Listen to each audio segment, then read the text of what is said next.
Tahior tai galbūt pats ekscentriškiausias gamintojas Basic Luxury kategorija ir kelintis daugiausiai ginčių tarp šio ženklo laikrodžių mėgėjų ir heiterių, o kaipgi be jų.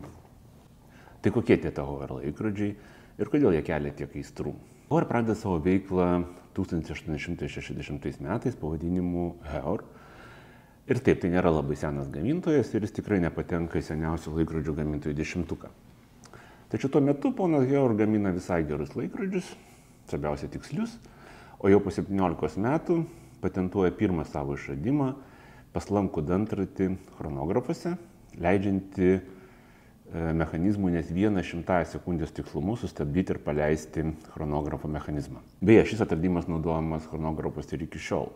Štai nuo tada Heuer kartu su tuo metu jau žinomais laikrodžių gamintojais kaip Breguet, Longines tampa vieni iš lyderių gaminančių tikslus chronografus sportui ir aviacijai. Bet labiausiai Heuer laikrodžiai išpopuliarėja po 1958 metų už kompanijos vairo atsistojus pradininko Heuer proanūkiui Jackui Heueriui ir jau 1960 metais sukūrusiu atskirą laikrodžių liniją pavadinimu Carrera. Carrera tai duoklė pavojingiausių 6-70 automobilių lenktynių Carrera Pan Americana pavadinimui. Tobulėjant lenktynių automobiliams ir ilgėjant automobilių ralių distancijoms, kai kurių lenktynės be pertrūkio trukdavo net kelias paras. Buvo labai aktualu, kad chronometras galėtų veikti kuo ilgiau. O pilotai visą laiką sukio ant vairo, tai tiesiog idealios sąlygos automatinio mechanizmo švytuokliai. Tad Heuer galutinai pasirenka sporto nišą ir tampa vieni pirmųjų sukūrusių chronografą su automatiniu mechanizmu. Šį mechanizmą, tiksliau 11 kalibrą, tuo metu slaptinta kaip projektas 99, Heuer kūrė kartu su Breitling ir Hamilton.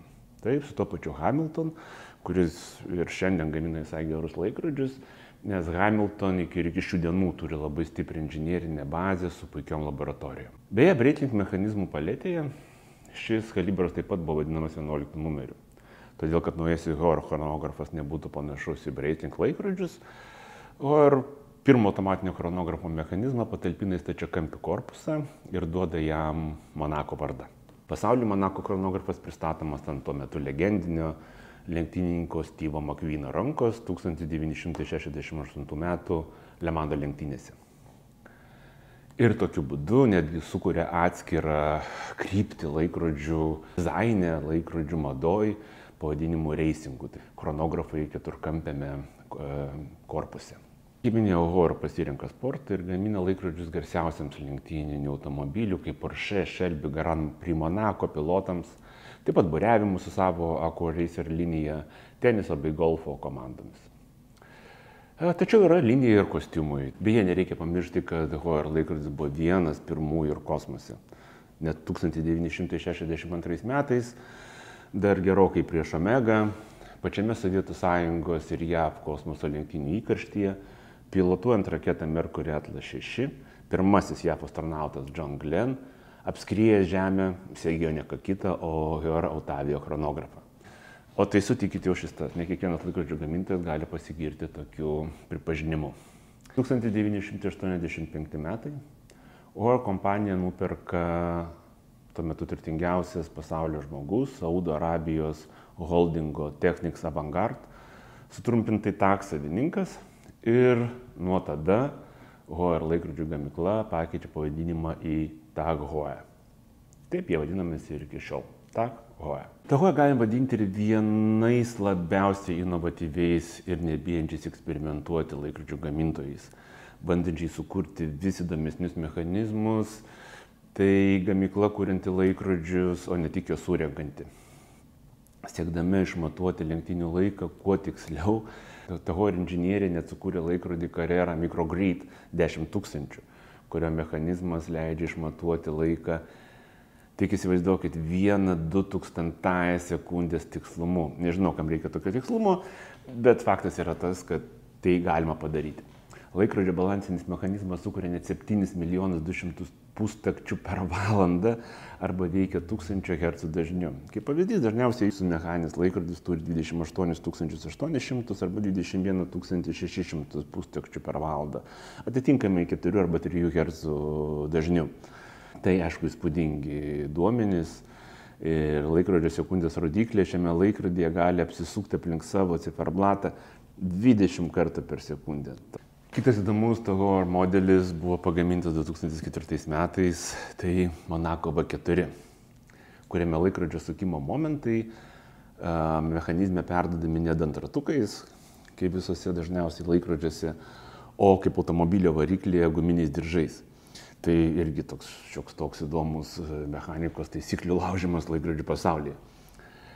Taip pat ir Tahor Aquaracer Slograph, apie kurį jau kalbėjom, laikrodis su saulės elementais, galintis veikti pilnai autonomiškai.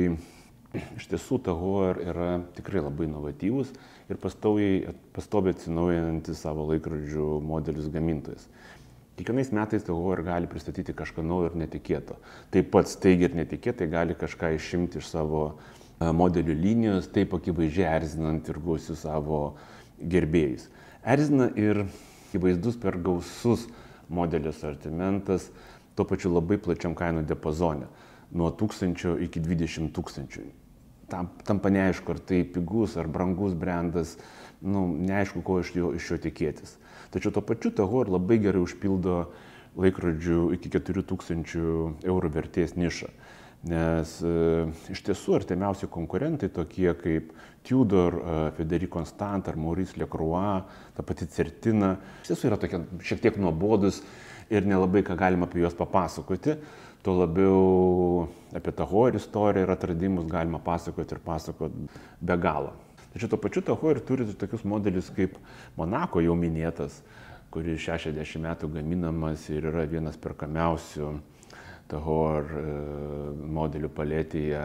Taip pat Skiperis, kurio gamyba po 50 metų dabar Tahor atnaujino, o senieji modeliai, kurių numeris buvo, man atrodo, 7754, dabar kainuoja net po keliasdešimt tūkstančių eurų. Tai iš tiesų toksai įdomus, įvairiapusis ir turintis daug potencialo ir, kaip sakiau, labai inovatyvus gamintojas su laikrodžiu, kurio ant riešo tikrai bet kokiai kompanijai galima greitai surasti, apie ką papasakoti, įdomią istoriją iš lenktynių, iš aviacijos, iš kosmoso užkariavimo. Taip kad matyt dėl to yra vienas iš daugiausiai heiterių ir fanų turintis brandas. Tai štai tiek apie Tahorą.